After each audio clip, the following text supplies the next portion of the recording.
Should wizard hit mommy? Now we are going to see further things in the story. I had ended at this point in previous session of what the reality phase is. A reality phase begins around the fourth year of childhood.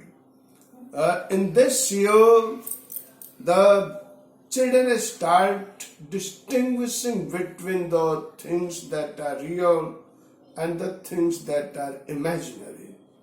So we will find in the story that several times the girl, the daughter of Jack, would ask whether that thing is real or not real, whether wizard is real or not real. So this is the thing. Now, this makes us understand that she was aware about the thing that a number of things in the story were just false things. However, when she chose that a skunk should be the hero of the story, this gave some enthusiasm to Jack, because Jack's childhood has been spent in poverty, and the skunk is also one such creature which has not been much respected. And that's why when he started telling about a skunk, he got a sympathy for a skunk. Now a skunk has a foul smell.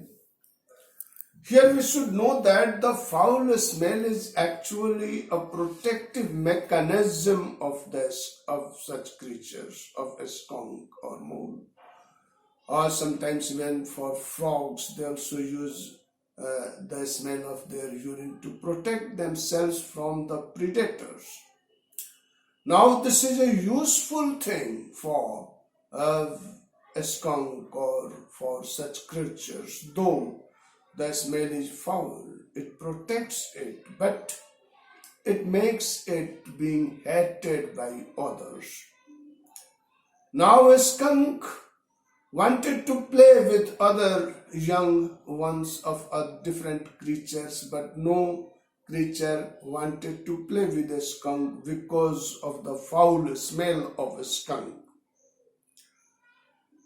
Now Joe also gets sympathy for a skunk, and two small droplets of tears come from her eyes, because she is a child and every child wants acceptance and wants to be able to play with other children, and this discrimination, negative discrimination, made her feel bad.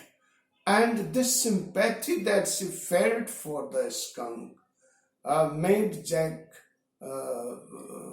happy, because Jack felt that the sympathy was being received by him, because in his childhood he was poor and he had been discriminated against, perhaps. Now this skunk goes, she says that he should go to the owl. Well, the skunk goes to the owl, and the owl, according to the formula, sends him to the wizard, and then wizard asks him. First the wizard says that he was a skunk, the smell was horrible, but when the skunk says that he wanted to get his smell changed, then the wizard agrees and asks him what kind of a smell did the skunk want. And the skunk said that he wanted the smell of roses.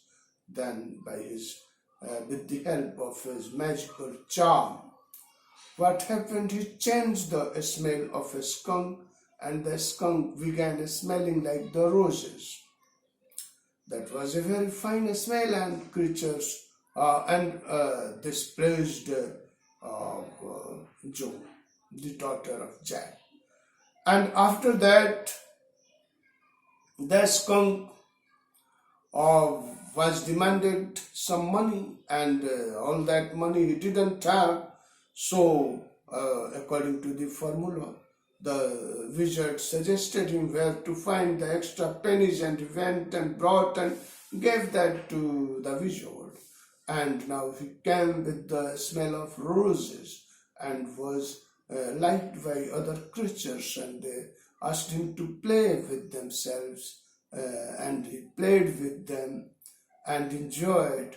And now Joe thought that the story would end there because he would return, and after that his father would come from Boston. But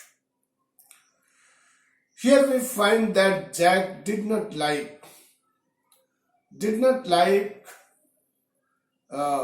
as the narrator says, uh, Jack did not like women to take the things for granted. As a result, or say he uh, twisted the story. Now here I would like to tell that Jack's wife was working in cleaning, and rather she was painting the furniture, all right, and the furniture was being painted by her, and since she was doing this work, she had worn an old shirt of Jack, and she had put several old newspapers so that the uh, dirt, etc., should fall not on floor but on paper that she would remove later. And she was expecting that Jack would come to help her when Joe would sleep, but Joe was not going to sleep. And that's why Jack was not free to come to help her.